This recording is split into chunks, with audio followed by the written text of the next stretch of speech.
start the early AM then with MTVSports' Good Morning Sri Lanka. I'm your host, Jason.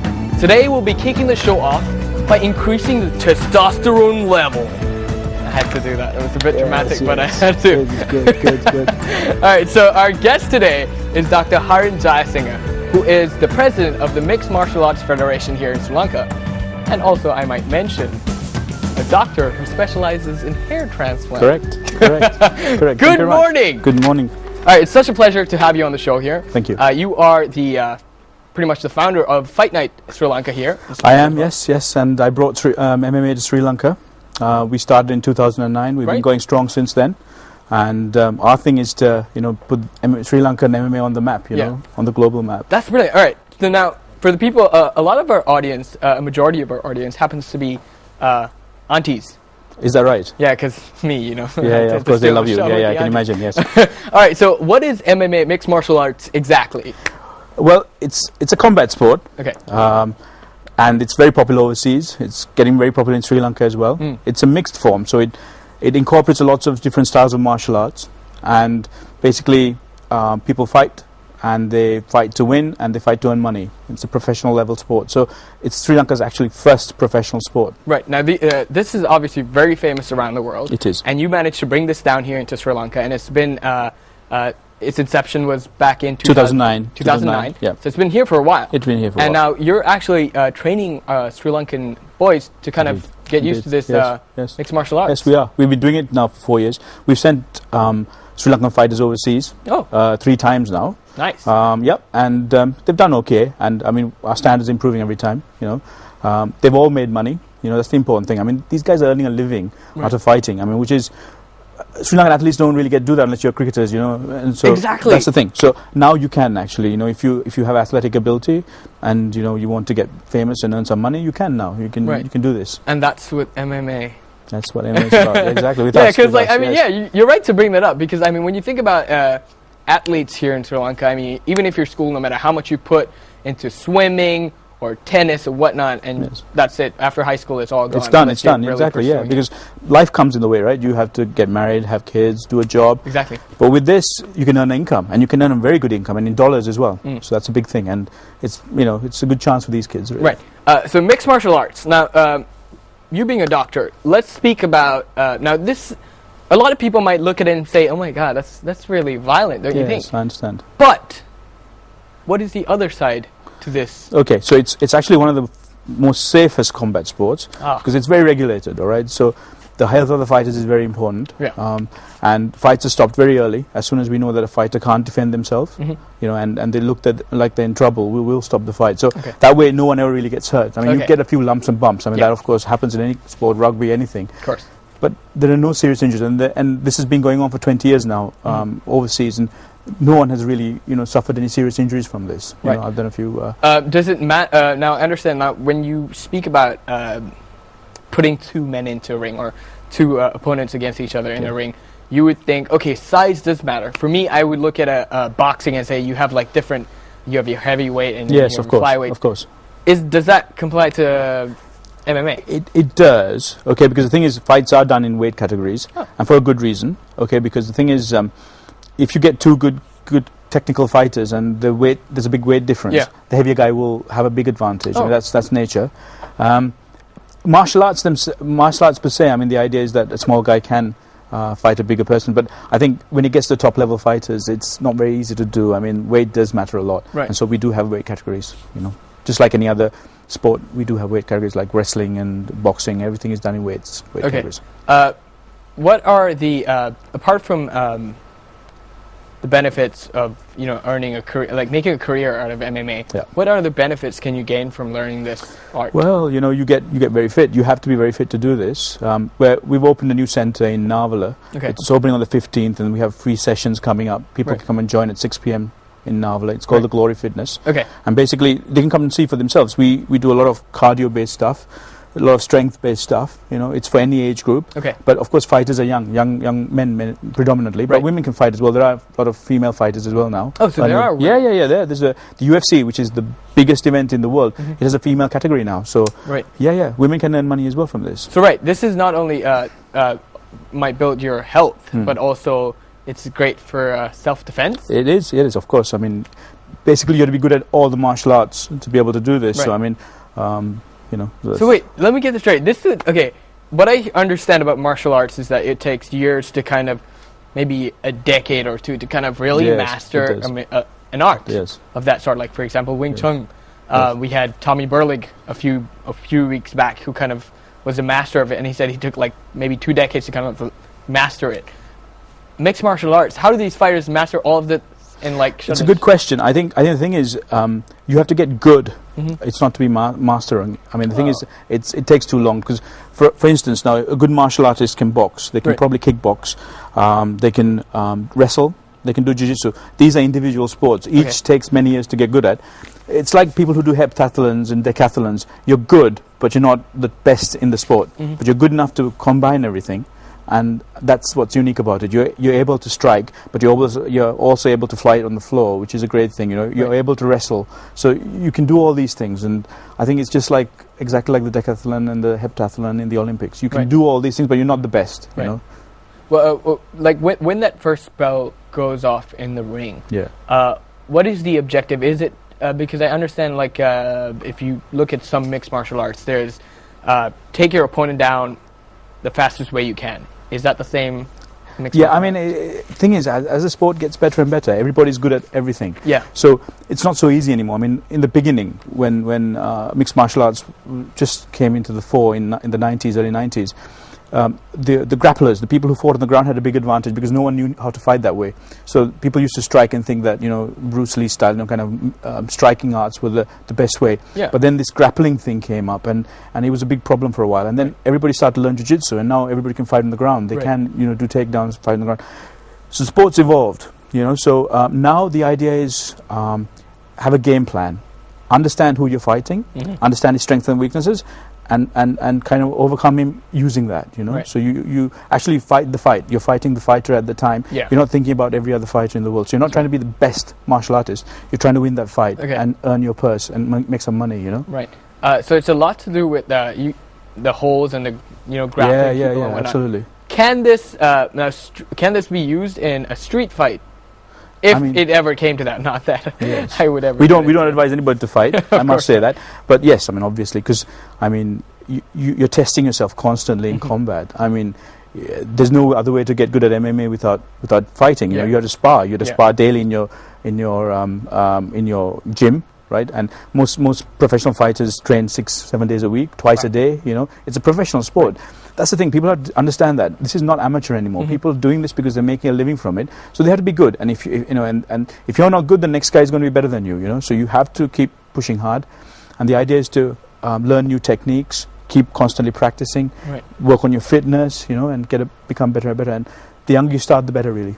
Oh, everyone says that when it comes to... Yeah, because, I mean, speed's important, flexibility, strength. You know, as we get older, I mean, we all slow down. So, you know, although there are some mixed martial artists in their 30s, they are the champions, you know, they've been doing it for a long time. Yeah. The majority of fighters, the up-and-coming fighters are in their 20s, you know, early 20s. Sure. So that's just the nature of the sport, you know. Right. Now, a lot of movies have highlighted mixed martial arts, for example, Undisputed, 2 and 3. And then you also get The Warrior, this recent movie that just came out. Of course. And everyone thought, hey, there's this, like, they believe what movies would say that, okay, this is a cage fight, and it seems like there doesn't seem to be a winner. It depends on who knows the better grappling hooks or whatnot, whatever kind of moves you know. Is that true? Like, if you know something that no one else knows, that's difficult now, to be honest with you. I mean, everybody does know pretty much everything, and at a good gym you learn technique. The thing is, how do you put it together in the right order to overcome an opponent? It's all about game planning. I mean, that is the key, and also having a good fitness level, because you've got to last 5 rounds of your championship. Non-championship is 3 rounds, and these are 5-minute rounds. So that's 15 minutes of fighting, or so stamina is key. Stamina is key, because I mean, you can be a really good fighter, but if you gas out in that first round, you're done. You know, it doesn't matter how good you are. So you know, you got to be fit, and but it's, I mean, really, it's that fight. You have to concentrate on that fight, know who you're fighting and what his weaknesses are and his strengths are, and work around that, you know. And that there's got to be a game plan. A good gym will always do that. Right. this is a very stupid question, but I thought I'd ask it anyways. Mixed martial arts versus one specific martial art. Yes. Well, this is the thing, isn't it? This is the thing, right? Mixed martial arts is a mixture, and the idea was now before MMA came along in the 90s, right? Okay. It used to be my karate is better than your karate, and my kung fu is better than that's always the case, right? Or my judo is better than yours. And the thing is, who could tell, right? You couldn't unless you did. So now the MMA has really evolved martial arts because it says basically, if you're a good fighter, let's see, come and fight. Show what you've got, and if you can win, you win, right? Yeah. And there's some safety rules, of course. There are things that you can't do, very dangerous moves you can't do, but you can fight and show your martial arts. So the idea is now that opportunity is there, and so the thing, MMA is not one martial art; it's a mixture. It's the ability to strike, it's the ability to grapple, and to fight on the ground. Right. So it doesn't matter where you come from. If you're a judoka, you have a chance. If you're a boxer, you have a chance. But you're better if you can do all of them. So if you can box, kickbox, jiu-jitsu, wrestling. If you can do all of them, you have a much better chance. So that's how the sport is. So the answer is not so straightforward, you know? Right, yeah. That makes sense. All right, so it seems like I have to get my mixed martial arts on for the next few days. Yes, you have to. All right, so just like any other martial art, is discipline needed? Of course, yes. Because they're professional athletes now. Right. They're not amateurs anymore. It's not a matter of, going out the night before and having a fight the next day. You can't do that. You have a training camp, usually 8 weeks. Right. You have a game plan. You train certain aspects. If you know the person is bad on the ground, you train a lot of ground stuff. Right. If you know he's a good striker, you avoid striking as much as possible, and if you're a good striker as well, you analyze his game and you try and find weaknesses in his striking. So it's all very tactical. Right. So the idea is that yes, I mean, you have to dedicate yourself to it. There's no easy way, and the better you get, the more you train, that's just how it is. Can the physics of a street fight, which is brute strength. Yes. But drunken as well. Drunken brute strength. I'm very, very rarely seen sober people fight on the street. That is right? true. That's so that's street fights. But can brute strength be an advantage in MMA, in the ring, in a cage fight? Well, yeah. I mean, there's a guy called Tank Abbott, and he did fine for a while. He used to have a drink before he went into the cage, and he was a big guy with a big beer gut. Right. And he did okay for a while, but then the higher level opponents just took him apart. So I mean, that's how it is. You can get by, yes. I mean, but once you get to a good level, it's very difficult. Right. All right. So on that note, we'll go into a quick commercial break, and we'll be back with more MMA here on Good Morning Sri Lanka.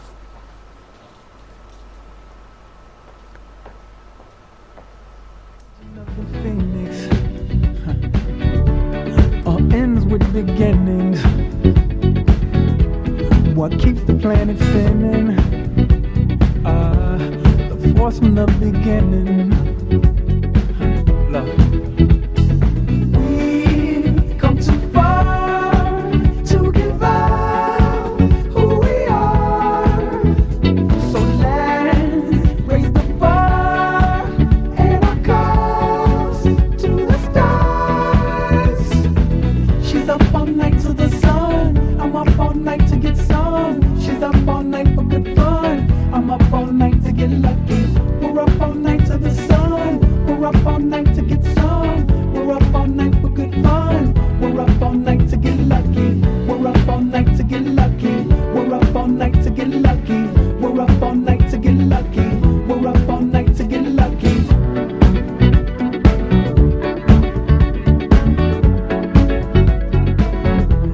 The present has no ribbon. Your gift keeps on giving. What is this I'm feeling? If you wanna leave, I'm with it. We've come too far to give up who we are. So let's raise the bar and our cups to the stars. She's up all night to the sun. I'm up all night to get some. She's up all night for good fun. I'm up all night to get lucky. We're up all night to the sun. We're up all night to get some. We're up all night for good fun. We're up all night to get lucky. We're up all night to get lucky. We're up all night to get lucky. We're up all night to get lucky. We're up all night to get lucky. We're up all night to get lucky. We're up all night to get lucky. We're up all night to get lucky. We're up all night to get lucky.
Welcome back to Good Morning Sri Lanka. In case you just tuned in, we have Dr. Haran Jayasinghe, pardon, in the studio to speak about mixed martial arts. Now, we were just getting into the history. We were, yes. Sport. I was explaining to you. I mean, although the current form, UFC, and this current form of mixed martial arts goes back to about 1993, the history is long. I mean, this was part of the ancient Olympic Games, and they had a sport called pancreation. In the Greek Olympics. Now this is going back 640 BC, so long, thousands of years ago, and basically that used to be the centerpiece of the Olympic Games, and it used to have striking, and grappling with submissions, and there were some kicks as well, but mainly it was like boxing and wrestling combined with some submissions, and this was the pinnacle sport. This was what everybody waited for in the ancient Olympic Games, and. After the Greeks, the Romans started it, and they took it to an insanely bizarre level with spikes and all sorts of stuff. But that's just how the Romans used to do it. But basically, this sport is a very old one, and then it kind of fizzled out, and then it wasn't included in the modern Olympics. But it's been done. It's been practiced all over the world now. Vale-tudo in Brazil from the 1920s onwards. That's been done, and people. Wait, is this the one where they have these guys like flipping up and like? Yeah, you can do anything. It's and actually they're very limited rules. Right. And there's no gloves. This bare fist. I mean, they're quite dangerous. Yeah. So that Brazil, it was happening, and the problem was that was too dangerous to have it as a sport. I mean, very limited rules, no rounds, people fighting any weight categories. It just happened. It's a bit crazy. So now what's happened is there's a very regulated sport, and it's regulated by athletic commissions in the USA, and there are very good safety rules, and so safety is paramount, because this is like boxing. It's a professional sport. It's a way for people to earn money from doing sports. People like to watch sports. People like to take part in sports. Some guys like to watch, some guys like to fight. I like to watch. Yeah, exactly. So I mean, that's just how it is, right? So this it's just the nature of the sport. So now, but safety is important, and so in Sri Lanka we're doing the same thing. We're focusing on safety, and we're following the international standards, and our thing is to try and get young guys to train martial arts, to get good enough to fight. If you want to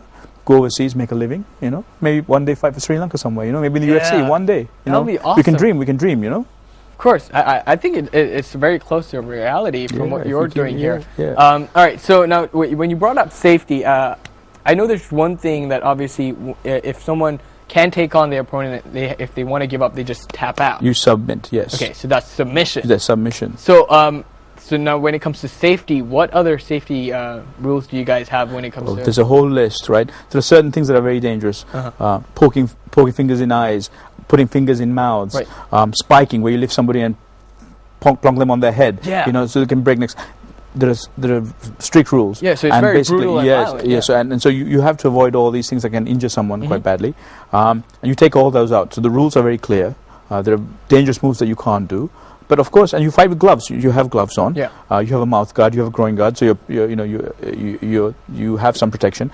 And basically, the idea is to fight within the rules and show your martial arts, your skills, and see who wins. Basically, you ask that question: which is the best? Well, we find out. We put the guys into a ring and they fight and see who's the best, right? Okay. Now here's another sport that's very similar. Now, boxing is a lot to do with your upper body and your stamina again. Yeah.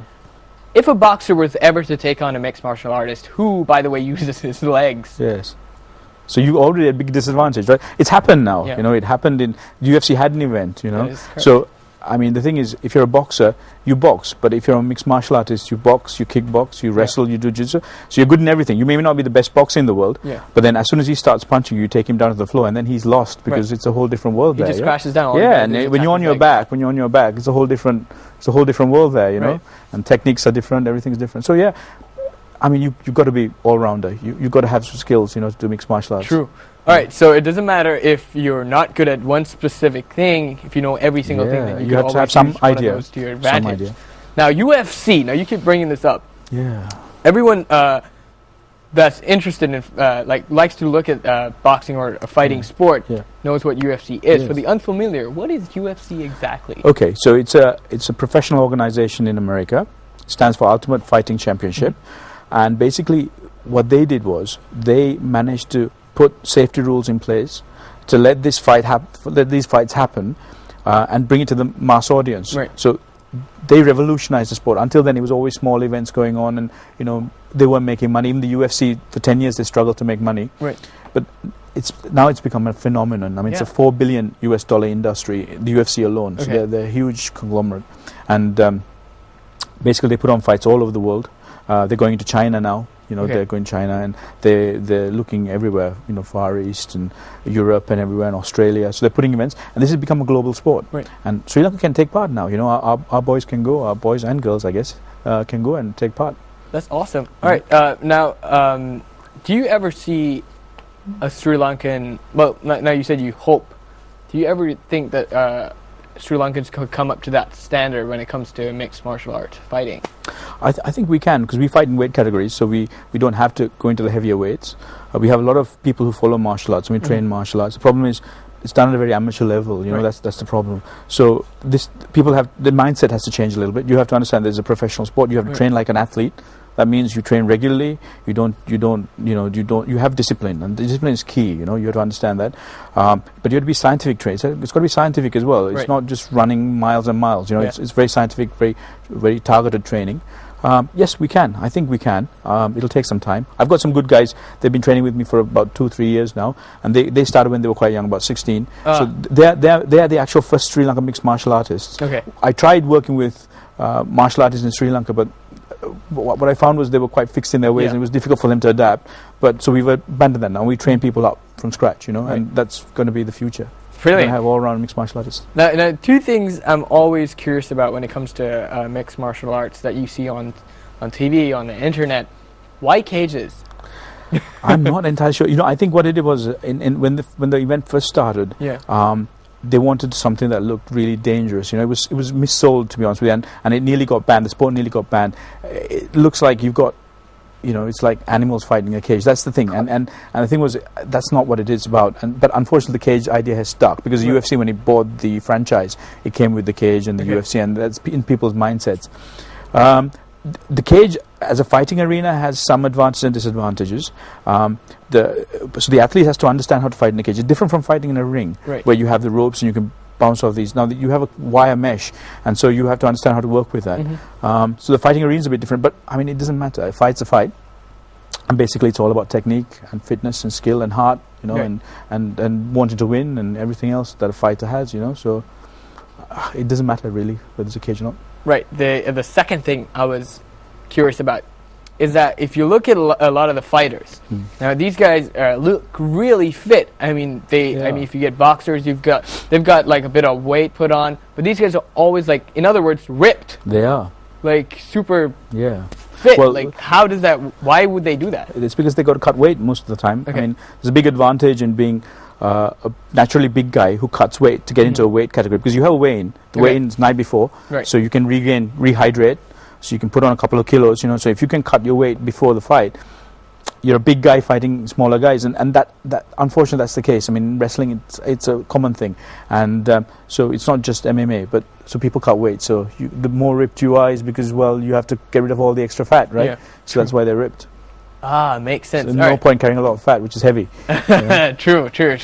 So let's just say, I don't know, me, if I wanted to get into MMA. Yes. Is it a possibility? It's a possibility for anyone.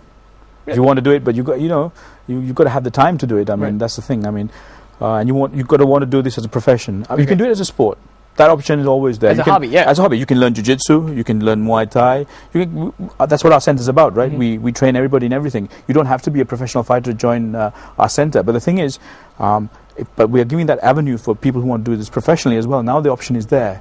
If you want to fight for Sri Lanka, if you want to fight for yourself, you want to earn some money, well, we'll help you. Right. That's the idea. Now, a few years back, you established something called Fight Night. Yes, Colombo Fight Night. We've done 7 of them. Yes, we're an international listed fight event.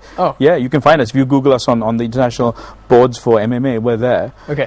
And it gives a kind of chance to get Sri Lankan boys to have a go and see how it is. I mean, so we're kind of still in a very infancy. I mean, our the event, everything else is kind of still building up to international standard, but we'll get there. And our hope now that we have a proper training facility in Navala is that, you know, our next move is to put big fights in Sri Lanka, because all these tourists are coming to Sri Lanka now, right? And Sri Lankan young people, they want to see something exciting as well. So we're going to have fight events in Sri Lanka eventually. That's going to have to happen. Yeah. So will it have a cage like the yeah, I think it will. We're building one. We're building one. So our center has a cage, so it'll be Sri Lanka's first cage, and it'll be first cage fight. So yeah, you know, you got to keep the tradition going, right? I mean, we can't suddenly start having fights in rings. You know? Of course. You know, it's MMA now. Solid, man. That's amazing. All right, so one last thing: if people wanted to get in touch with you, all they got to do is just head to your gym and be like, "Hey, I'd like to start." Yeah, anybody's welcome. We train 7 days a week. The gym is open 7 days. It's in Navala. It's called Glory Fitness. They're welcome to come. They can, if they want to find us, they can Google us on MMA Sri Lanka on Google. You know, easy to find. We've got a Facebook page, a lot of social media stuff going on. We're easy to hook up with. Cool. Just come and train. Basically. Awesome. Yeah. Unfortunately, Harden, we're out of time. Super. And just Pleasure. a quickie. Now, I mentioned at the start of the show, you're not only the president of the Mixed Martial Arts Federation, but you're also a doctor when it comes to hair transplant? I give hair. Yes, I give people hair. That's my job, male and female. I mean, hair loss is a big problem, right? 50% of the population lose hair. True. You know, and so by the age of 50, a lot of people have, you know, starting to thin out. I give people hair. It grows. It's growing hair, natural hair. Nice. Not only would you give people a chance to kind of get fit, spar with other yes, people, but also fight and earn give some them money. back I give their hair as well. Yes, thank you. All right, thank you so much for being here on Good Morning Sri Lanka. Pleasure. We'd definitely love to have you back again. Pleasure. All right, this is the end of this segment with Mixed Martial Arts here on Good Morning Sri Lanka. We'll be right back with photographers on our next segment.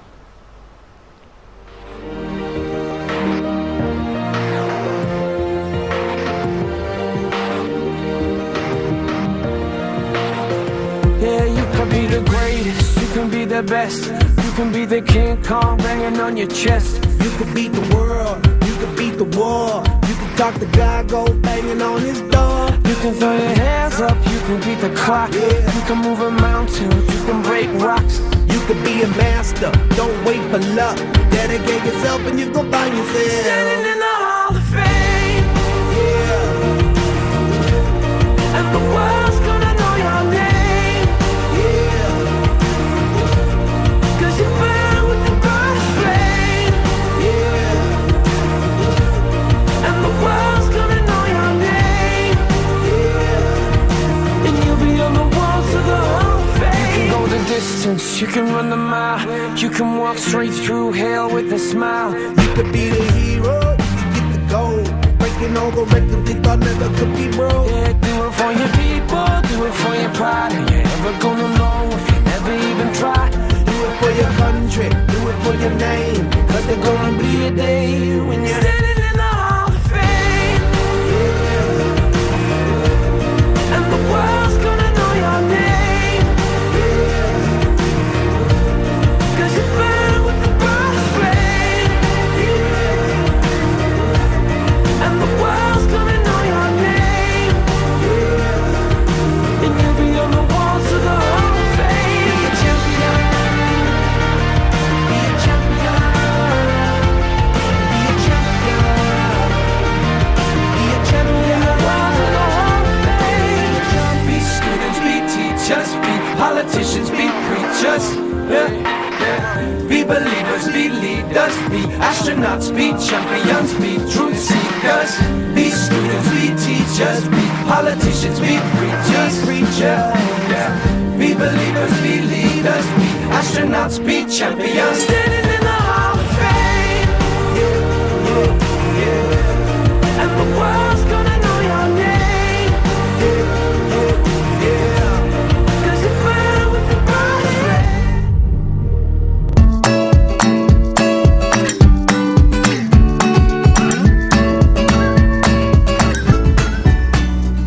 Welcome back to Good Morning Sri Lanka. In case you just tuned in, you are here with me, Jason, on a brand new day. Of course, we just had mixed martial arts on our previous segment, but now it's time to take a quick turn into photography, and you know how I love my photography. All right, today's guests are just had their exhibition just last weekend, and they're a couple of photographers, not a couple, a lot of them, and just 3 of them are here today to kind of speak about what the exhibition was all about and what photography really means to them. So without further ado, I'd like to introduce my next guest, who happens to be Raj Kumar. Good morning to you, Good sir. morning, Jason. Good morning. And we have Isru Sirinimal. Good morning. And of course, Mahin Vimala Dharma. Morning. You know, gentlemen, it's such a pleasure to have you on my show because I really love your photographs. And I did sneak a peek of your photographs before you came in here. So now let's speak about your exhibition that happened just last weekend, which is titled In Focus Group. That's the group you guys call yourselves? Yeah. Yes. In Focus Group. Okay, before we get into the exhibition, In Focus Group. Okay, let's get, what is this all about? Is it just you three? No, three of us along with another bunch of friends. Right. We followed a photographic course, Okay. certificate course done by Photographic Society of Sri Lanka, PSSL. And after the course, we decided that we're going to go and do exhibition. So last year, February, we had our first exhibition. Right. And In Focus was the name that we used for the exhibition. After the exhibition, we thought we could do more of this, and we love this much more than we thought Right. we did. And we formed the group In Focus. Right. So how many photographers again is there in total? We had around 24 photographers, but some of them are not here with us. Okay. They are abroad and all that. So this exhibition, we had 18 photographers altogether. 18 photographers. Now this happened Friday, Saturday, Sunday of last weekend. Yes. And your chief guest was veteran filmmaker Chandran Chandran Ratnam. Ratnam. Now your photographs, let's get this straight. Now photographers, well, the ones that I've met usually always stick to one specific field, like for example scenery, fashion, or wildlife photography. Mahin, let's start with you here. Well, I've always liked photography Right. in general. Yeah. So from the time I remember, I was always clicking away at family functions and things like that. So, well, it just naturally came to me. So, and when I followed the course, I really got to know what photography was, because Right. it was always putting in auto and shooting. But thereafter, you really knew how to, make a story out of the picture. Okay. So I have interest in not much in wildlife, but in general photography and even sceneries, as well as street photography. Right. And So you things like cannot pick a specific field that you like. You like every single, like almost every single thing that's that. Yes, available. we generally try and awesome. All right, Click Isru, it. what about you? Yeah, I actually I travel a bit, Okay. so I take more street shots and travel photography. Right. So it's like a documentary kind of. Not necessarily, but I like to capture, cultures, people in different locations, Right.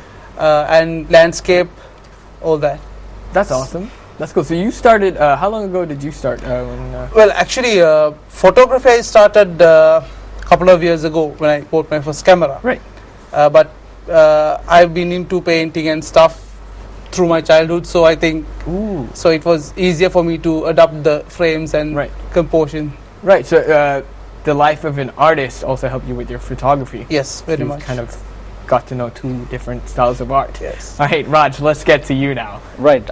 For a long time, I thought I was a wildlife photographer. And I used to go to Yala, photograph, come back. But the problem is that anything you take, any wildlife photograph you take, you compare it with National Geographic or Animal Planet, or Yeah. those Exactly. fantastic photographs, and you're always not very happy. Yeah. Tell me about it. I try to take pictures of like cats in my household, and I'm like, it just demotivates me when you look So at stuff. then like I followed this course, and I realized that I'm a street photographer. So Right. I'm now more of a people photographer, capturing their life, their moods, and that. Right. that So you kind of kind of stuff. found yourself when it comes to photography when it came to this course. Yes. All right. Cool. Who has influenced you when it comes to your photography? Now let's not get into your course.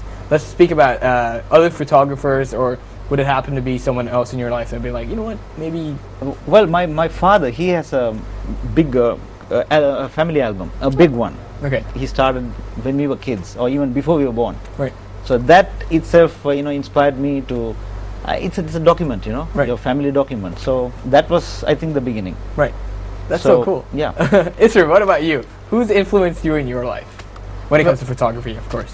Yeah, actually, I wasn't following any photographers at first when I was starting. but I think people like Chandrasena Perera, Right. veteran photographers in Sri Lanka, I like their style, their presentation, so I like those. Awesome. And mine? Same here. I also started, like I said, just clicking away whatever I could. Right. So it was not. There was no particular person that inspired me. So we are Right. just beginning to get into, That's appreciate the awesome, photo. because like I understand like a lot of you photographers are inspired every single day from, if you look at, because Sri Lanka has got so much to offer when it comes to True, taking just random snaps of like the guy on the street making kanda and whatnot. Yeah. Like we love this, like you look at it and you're like, you know what, I could take a picture of this. But here's the thing, taking a picture is not as simple as it sounds. Yes. With a lot of people that who newly buy a DSLR camera think, oh, we're photographers now, we can take photographs, but it's much more complicated and complicit than that. If you were to take a picture, how would you kind of, like for example, let's take one of your pictures. If you had to take a picture of a guy, just random guy on the street, how would you kind of capture that? Would you go up to him and say, hey, do you mind if I take a picture of you? Go back, take the picture, or would you just kind of get him in his natural state? Well, actually, it depends. I would rather like to look at the person for a couple of hours if I could, and think of what can I express through this photograph, and then plan the shot, and maybe plan it according to the lighting, whatever the day of time, Right.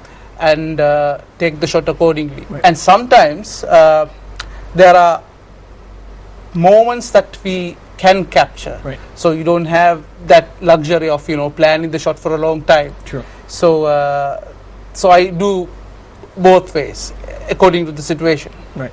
Just a quick notice to our viewers who are watching right now.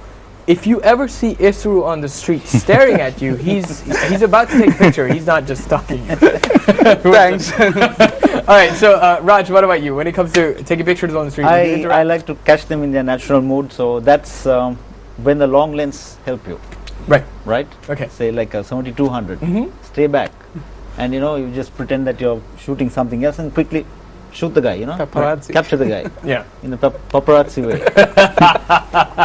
So that's a good one. Most of my pictures, that's the way I do. Right. I pretend I'm doing something else and then quickly capture the guy and Brilliant. move on. Yes. Right. All right. And what about you, Mahan? Well, most of my photograph has been whenever I go around with my family for a holiday and photography like that. But then, yes, when you do see something nice, you try to click it and try to get it into the correct perspective the way you want it. But generally, we wouldn't go and ask them unless there are certain situations we would have to tell them. Right. So it depends. You have to kind of take each individual situation separately and decide whether you're going to ask them and take it or take it from a distance. True. Now, when it came to this exhibition, with any of your photographs that came out, was there ever a time that you wanted one specific photograph or a number of photographs to kind of let the people know what you were feeling when you were taking that photograph? Yes, definitely, because we also put a title. Mhm. So in my photographs, I have put a title which also conveys a message. Okay. So along with the title, you look at the photograph, then you can kind of try and get an idea what we try to express. Right. Though it's not a painting where you would feel there's more expression, even photography, there is a story to be told, and Right. it's just not the colors and a picture. Mhm. So there is a story True. behind true, the true, picture. true. Let's get to you, Raj. Raj, now, when it comes to, do you prefer kind of monochrome kind of temperatures when it comes to or do you like colored? I prefer photographs? black and whites. Black and white. Because I take people, right? So Yeah. that really brings out their mood, and because color is there are so many colors in a picture. True. But black and white is just black and white, and it really gives you a good impression. It hits you, that picture really hits you. Cool. All right. On that note, we'll go into a quick commercial break, and we'll be back with more of the amazing three photographers here in our studio. We'll be back after this commercial break. It's you, it's you, it's you, it's you, it's you.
baby, I'm loving you more. You more. You more. It's you, baby.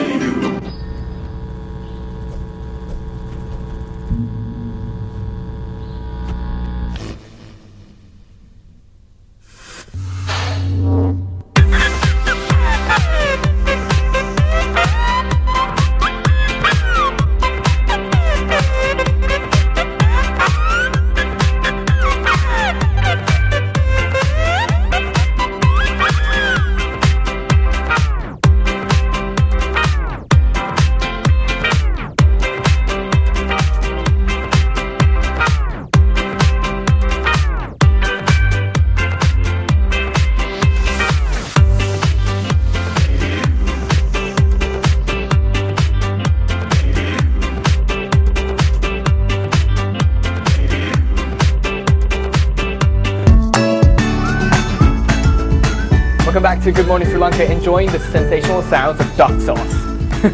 Kind of love that song. Anyways, in case you just tuned in, we are here with the boys from In Focus Group. We have Raj, Isru, and of course Mahin.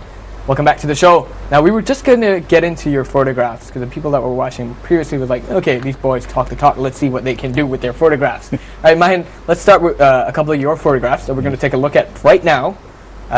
This is Mahin, these are your photographs that were exhibited at the exhibition. Yes. All right, now this is your first photograph here. Yes. Now, what does this depict here? I see the traditional Sri Lankan, what do you call them? The Yes, it's like more of like a gamarala. yes. Okay, so now, Arachi costume. now getting to that picture, what made you? Tell me the story of capturing that. Well, actually, that was at Sinhala Urudu Utsave. Okay. So they had these people dressed up in costume. Right. And then the sunlight was, right coming down right at that, and there was the smoke which created that illusion. Okay. And I thought it was a lovely thing. So Yeah. in that, obviously, I asked him to stay there.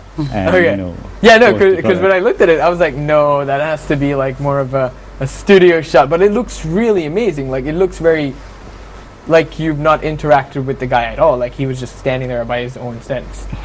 No, we did ask him to stay there. Right. All right, let's keep looking at more of your pictures, because I think we just skimmed through a couple of more Yes. of your pictures.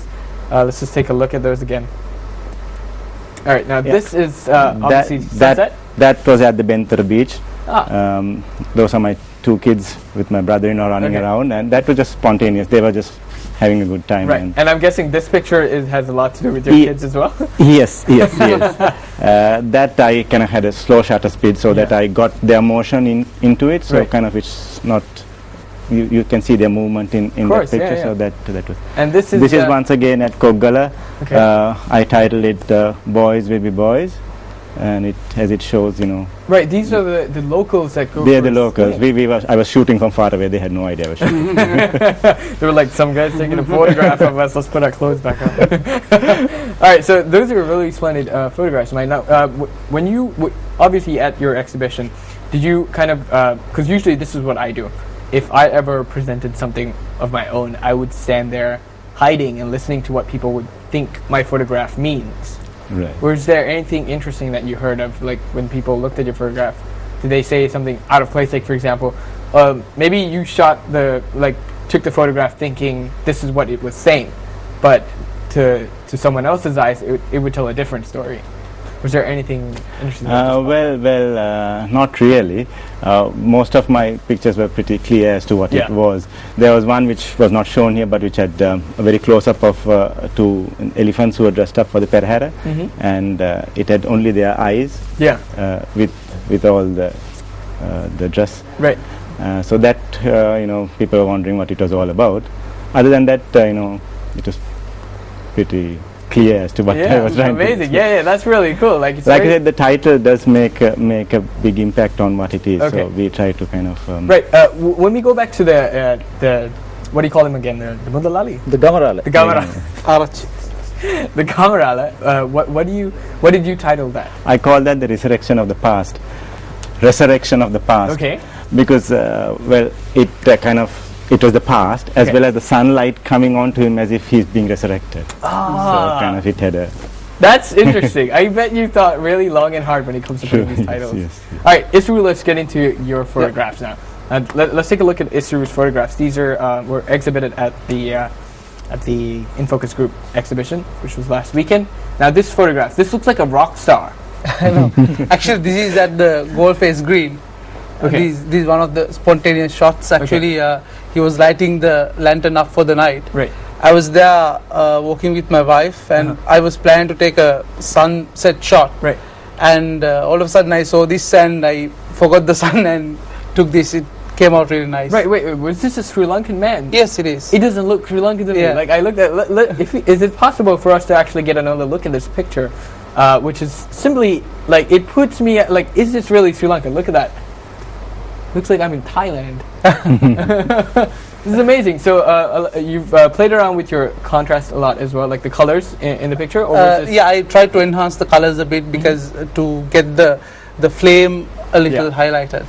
Amazing. All right, let's take the next look at Isru's next picture, which is This is actually a shot, panoramic shot of the Samanala mountain range. okay. I was actually in a holiday with a couple of my friends in the Udaradal bungalow, Okay. estate bungalow, and early in the morning I saw the mist and the Samanala range Yeah. and took this. That's the funny thing about these type of pictures, that you have to be really disciplined when it comes to this type of photography, Yes. don't you think, guys?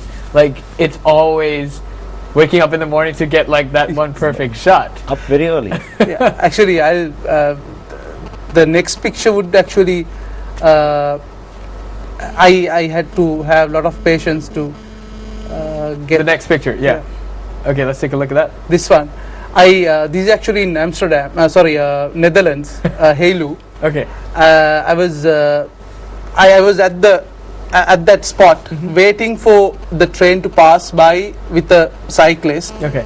for more than half an hour. Wow. I had this picture in my head, and it went perfect because the boy in the cycle, he had a blue jacket which matches well with the color of the train as well. This is a lot like wildlife photography, wouldn't you say, Raj? Waiting for like hours. He's not here yet. All right, so we have one more picture from a couple of more, two more.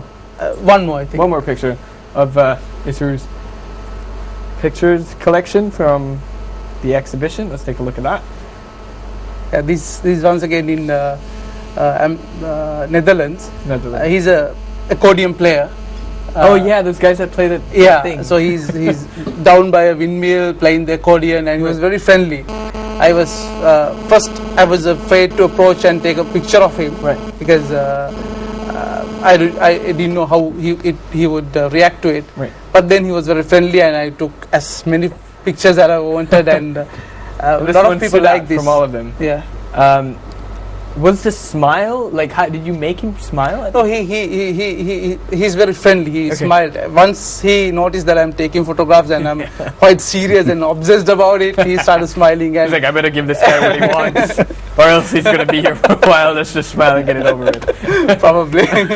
Awesome, that's really amazing stuff. All right, Raj, Yeah. now getting into your photography. Now, a man that thought he was into wildlife photography but changed after his photography course. Correct. Let's take a look at a couple of Raj's pictures.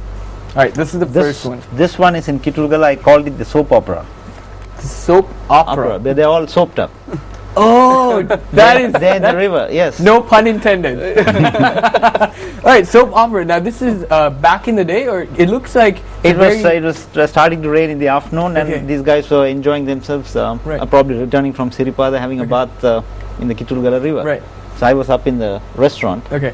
and these guys were all soaped up. So I shot them. To be honest, I looked at it and it reminds me of a very vintage Sri Lanka, because that's what it looks like. Yes, be that's honest. because it's black and white. Had it been color, it would have been different. I see what you did there. I see that. All right, let's take another look at more of Raj's work here. Well, this one I called it the enthusiastic nade. You know, I think they are following some religious something. So Okay. in Sinhala you call them a group of people is called a nade. A nade. Right. So I was down in golf face and these guys were walking in a line, so Right. pattern. So I photographed them and it turned out to be a good picture. Right, and they still didn't know that you took the photograph, obviously. no, I Except for that, if you look at the photo again, you see this one guy at the end. He's like, "Oh no, he's taking the photograph." But that's amazing. All right, let's take a look at another photograph. Raj's? Well, this is I called it the babysitter. This was in Ambevela in an estate, Amazing. right? Right. And she came running out of the house with the baby, and there I was with the camera, and she was happy to see me with the camera. She smiled. I clicked away. Brilliant. All right, so let me ask you this, Raj. When it comes to a lot of photographers, obviously do a lot of post work. When it comes to your photographs, do you shoot it in black and white, or do you change it to black and white? I in changed it to post? black and white. Okay, Yeah. that's interesting. Very interesting indeed. I must know your secrets. All right, let's take a look at the last final picture of Raj's. This too was in Kitulgala. I called it the coffee shop. Right. It's a Kopika day, right? Yeah. And it's a typical village tea day. Exactly. A dog on the doorstep, people True. walking in, walking out. So It's not a Sri Lankan coffee shop if there's not a dog on the doorstep. right. As we all have grown. But here's the thing: I think what all of you have highlighted is that we take a lot of what we see day to day in Sri Lanka granted, and when you take something, snap something in one instant frame, it tells every Yes. single thing that you need to know about that situation. You should be proud of yourselves. You're amazing. All right, Raj. Now let's get this straight. Now, weather plays a huge fact when it comes to photography. Yeah. Since you travel, so does Isru. Mahin, you as well. You travel. Now, weather is something that kills all of us from time to time. How do you guys maintain taking a photograph, or how do you overcome this unfortunate circumstance of weather, bad weather, in fact? You got to start early, very early, wherever you are. First light, you got to be out. Right. And after 8:30, it's pointless photographing because the sun is too strong. True. Evenings after 4, yes. Only problem is when it rains. But we have been told by our instructors that we got to photograph when it rains as well. That's also a challenge. Sometimes, I mean, there are some shots that it looks really nice with the rain. I mean, Right. the raindrop shots. Yeah. The small puddles that comes up with the rain. Those actually create really nice patterns, natural patterns. So if you are looking at those things in that angle, weather will not be a big problem. Right. Awesome. Because like. Unless it's pouring down, then of course you have to protect your camera. Yeah, that's what I was thinking. Because like I was That's the thinking, trick. do you hold an umbrella while you're taking the photograph or something? Usually. All right, so let's. Unfortunately, it is the final few minutes of the show, boys. Now, I'd like to know, what does photography really mean to you, and Canon and Nikon? Canon. Mine Canon. Can Canon. Score. That is right. I'm always rooting for them. All right, so what does photography mean to you, Mahin? Well, it's a passion for me. I'm actually a dentist by profession, but for me, photography is the main thing. I love music, I love art, Yeah. I love reading, but photography is the thing right up there. It's a passion. Oh, that's great to hear. And you, Isra? Yeah, same here. I mean, I found that it's easier to convey myself. It'll take lesser time because anyway wherever I go, I take the camera, capture the shots, so I not present it in a nicer way as well. And of course, the in focus group, the bunch I'm with, it's really fantastic. So that actually keeps me up as well on photography. And Raj? Yeah, you don't have to explain it in words. Just show the picture and it speaks for itself. I wish you could tell my wife that. Which would be a pretty interesting way of telling your wife a story. But anyways, gentlemen, thank you so much for being here on the show. It's such a pleasure, and we wish you the best of luck. I hope this is happening annually. Yes, Your, yes. Now we want to take it outstation as well. Brilliant. That's what we'd Jaffna, like to Candy. hear. Yeah. All right, gentlemen, again, thank you so much, and we'd definitely like to have you back on the show again. Thank you very Thank much. you very much. Thank you very much. All right. Thank you. Great. Thank you so much for watching this segment of Good Morning Sri Lanka. We'll be back tomorrow with more. I really don't know what we're having tomorrow. I'm curious. I'm just going to pass on time, but make sure you do. If you want to find out more information about today's show, you can email us at mtvsports@maharaja.lk. That's mtvsports@maharaja.lk. This is Good Morning Sri Lanka, and I'm your host, Jason. You have a great start to your day.